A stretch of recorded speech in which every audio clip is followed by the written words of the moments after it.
বহুতে ভাবিব পাৰে যে সামাজিক মাধ্যমত বহুত বেছি এক্টিভ থাকে কিন্তু সেইটো তেনেকৈ নাথাকোঁ কিন্তু কিবা এটা মানে নিগেটিভ পইণ্টত ডাইৰেক্ট চকুটো পৰিয়ে যায় তাৰমানে আৰু সেই কথাটো সহ্য কৰিব নোৱাৰোঁ ডাইৰেক্ট লিখিয়ে পাওঁ সেইকাৰণে আমাৰ দৰে ঘৰ এখনত এওঁলোকক আলহী হিচাপে পায় এফালে অসমৰ জনপ্ৰিয় খেতিয়ক ধনিৰাম দাদা আহিলে আৰু এফালে দাদা আপোনাৰ নামটো কি বিজু গগৈ চানফ্লাৱাৰ নাৰ্চাৰী বুলি যে মই প্ৰায় মোৰ ভিডিঅ'বিলাকত যে উল্লেখ কৰি থাকোঁ উদ্যান শস্যৰ ক্ষেত্ৰত এই দাদাৰ পৰাই মানে দাদাৰ নাৰ্চাৰীৰ পৰা পুলিবিলাক মই থাকোঁ কোনোবাই ল'ব বিচাৰে আপোনাৰ ওচৰত আছে আমাৰ ওচৰত আছে প্ৰায় 300 প্ৰজাতিৰ ওপৰত ফল মানে গছ পুলি বা ফুলকে ধৰি 300 ওপৰৰ প্ৰজাতি আছে আমাৰ দেশী বিদেশী ফুল মানে গছ পুলি গোটেইবিলাক মিলাই প্ৰায় 300 প্ৰজাতি আমাৰ 30টা প্ৰজাতিৰ ওপৰৰ পুলি আছে গতিকে আছে যথেষ্ট আছে আপুনি এতিয়া কিয় জড়িত হৈ আছে এতিয়া মানে মই সদ্যহতে প্ৰায়বিলাক ঋতুকালীন শস্য কৰা হয় আৰু আজিকালি অলপ কমাই কৰিছোঁ বয়সটো অকণমান ভাতি দিছে যে ভোট জলকীয়া কম পৰিমাণে কৰিছোঁ আচলতে মই বিভিন্ন ধৰণৰ ঋতুকালীন শস্য সমান্তৰালভাৱে উদ্যান শস্য কৰিছোঁ উদ্যান শস্য কিছুমান পৰীক্ষামূলকভাৱে বুলি ক'ব লাগিব আমটো কৰিছোঁ তাৰপিছত বগৰী লিচু মধুৰিআম এনেদৰে তামোল নাৰিকল তাৰপিছত উদ্যান শস্য সমান্তৰালভাৱে কিছুমান পশুপালনো কৰিছোঁ যিহেতু মই জৈৱিকভাৱে কামবিলাক কৰিবলৈ ধৰিছোঁ তাৰপিছতে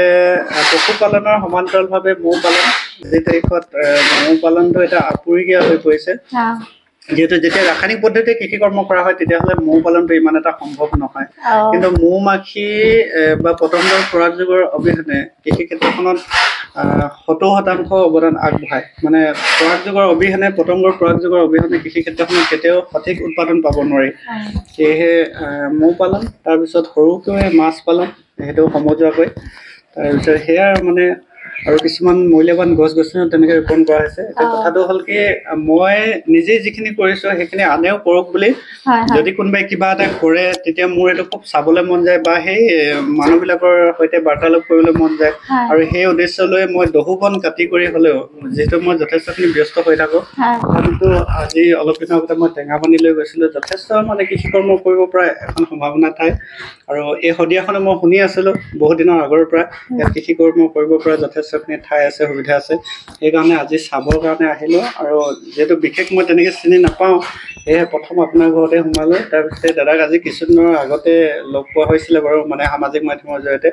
আৰু আজি সেই একেলগে লগ পোৱাৰ সৌভাগ্য হ'ল এতিয়া খেতি চাবলৈ যাম শদিয়ালৈ মই প্ৰথম আহিছোঁ হয় এবাৰ মই মাত্ৰ দলংখন পাৰ হৈছিলোঁ তাৰপিছত আকৌ ঘূৰি গ'লোঁ এবাৰ প্ৰথম আহিছোঁ ভাল লাগিলে অহাৰ কাৰণে আৰু আমাৰ ঘৰখনত আজি মানে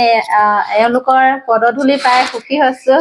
বহুত ডাঙৰ অট্টালিকা এটা বনালে তাত যদি আপুনি অসুস্থ শৰীৰ এটা লয় তাত বাস কৰে তেনেহ'লে ঘৰটোত থকাৰ কোনো মাদকতা আপুনি নাপাব নহয় আপুনি যিখিনি কৰি আছে আপোনাৰ বাৰীখনত দেখিছোঁ মানে আপুনি ধৰক 10জন মানুহক সুস্থ খাদ্য খুৱাইছে সেইটোতো আপুনি সমাজৰ কাৰণে এটা ভাল কাম কৰিছে ন আচলতে সেইটোৱে মনে প্ৰাণে সদায় কামনা কৰিব মানে কৃষি কৰ্ম মানে কৰিবলৈ বা নিজৰ স্বাৰ্থটো তেনেকৈ বিভিন্নজনে বিভিন্ন প্ৰকাৰে পূৰণ কৰি আছে আচলতে সেইটো নহয় যে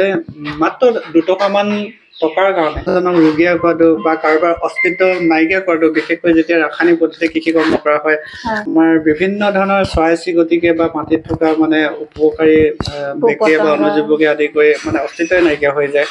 গতিকে যাতে সেইটো নহয় আমি চবেই থাকিব লাগিব কেৱল আমি জীয়াই থাকিলেতো নহ'ব আমাৰ চৌপাশত যিমানখিনি জীৱ জন্তু বা পক্ষী আছে চবেই জীয়াই থাকিব লাগিব বোলে সেই উদ্দেশ্য লৈহে আমি কৃষি কৰ্ম কৰিব লাগে যিবিলাক আমাৰ স্থানীয় যিবিলাক প্ৰজাতি আছে সেইবিলাক আচলতে গ্ৰাফটিং কৰা নহয় আমাৰ যিবিলাক বাহিৰৰ বা বেলেগ দেশৰ প্ৰজাতি বা নতুন বেলেগ যিবিলাক গ্ৰাফটিং প্ৰজাতি হয় গ্ৰাফটিং শ্ৰেণীৰ যিবিলাক প্ৰজাতি সেইবিলাক চাপৰতে ফল ধৰে বিভিন্ন ক্ষেত্ৰত আমাৰ সুবিধা হয় যদি পোক পৰুৱাৰ ক্ষেত্ৰত বা আমি ফলটো চিঙাৰ ক্ষেত্ৰত সাৰ পানী দিয়াৰ ক্ষেত্ৰত বা স্প্ৰে কৰাৰ ক্ষেত্ৰত গোটেইখিনি সুবিধা হয় আৰু যদি বহুত বেছি ঠাই নালাগে তেনেকুৱা সেইটো কাৰণে কি হয় আৰু খুব কম সময়ৰ ভিতৰতে ইয়াৰ উৎপাদন পাব পাৰি ফল আমি কিছুমান যিবিলাক গ্ৰাফটিং শ্ৰেণীৰ পুলি হয় প্ৰায় এবছৰৰ পৰা যদি আমি ফল ধৰা আৰম্ভ কৰে তথাপিতো গছজোপা যিহেতু এবছৰত হ'ব নহয় সম্পূৰ্ণ আমি কি কৰোঁ এবছৰ সলনি 2-3 বছৰৰ পৰা ইয়াত ফল লোৱা আৰম্ভ কৰোঁ সেইটো কাৰণে সেই গ্ৰাফটিং শ্ৰেণীৰ পুলিখিনিৰ পৰা যথেষ্টখিনি সুবিধা হয় আমাৰ কৃষক ৰাইজৰ আমি চেষ্টা কৰিছোঁ অসমৰ প্ৰত্যেকটো প্ৰান্ততে আমাৰ যিখিনি হ্ৰস্বম্যাদী খেতি কৰিছে হ্ৰস্বম্যাদীৰ লগতে আমাৰ যিখিনি দীৰ্ঘম্যাদী খেতি উদ্যান হৈছে সেইখিনিৰ ওপৰত আমি যথেষ্ট গুৰুত্ব দিছোঁ এখেতে কৰি আছে উদাহৰণস্বৰূপে আমি সেইটো কাৰণে উপদেশতকৈ আহি ভাল আমাৰ এই গোটেই যাত্ৰাটোত আমাৰ দ্বাৰা মানুহবোৰ দাদা শ্ৰেণী যিসকল ব্যক্তি বিশেষকৈ নাৰ্চাৰীৰ লগত জড়িত হৈছে সেইসকলৰ মানে অৱদান বেছি গুৰুত্বপূৰ্ণ কিয়নো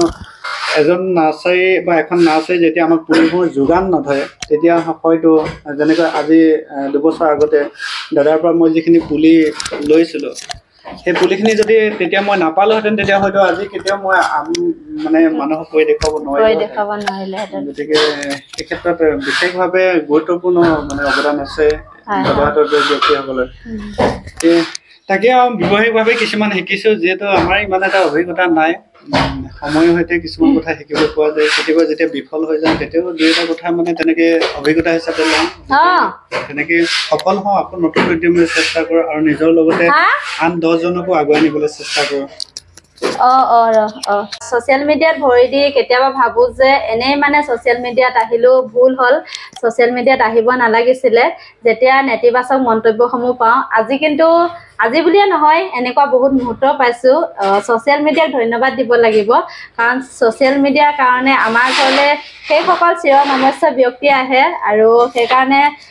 বেয়া মানুহখিনিয়ে বেয়াকৈ ক'ব ভাল মানুহ ভাল পোৱা মানুহসকলে ভালেই পাব 100জনৰ ভিতৰত যদি কোনোবা এজনেও ভাল পায় তাতে কৃতাৰ্থ আৰু এওঁলোকক আজি আমাৰ ঘৰত পাই আৰু বেছি সুখী গতিকে ছ'চিয়েল মিডিয়াক বহুত বেছি ধন্যবাদ জনাইছোঁ আৰু যিসকলে মোক আগুৱাই যোৱাত সহায় কৰিছে তেওঁলোককো জনাইছোঁ আৰু এওঁলোক আমাৰ ঘৰলৈ আহিলে এওঁলোককো জনাইছোঁ লগতে ভিডিঅ'টো ইমানতে সমাপ্ত কৰিছোঁ ধন্যবাদ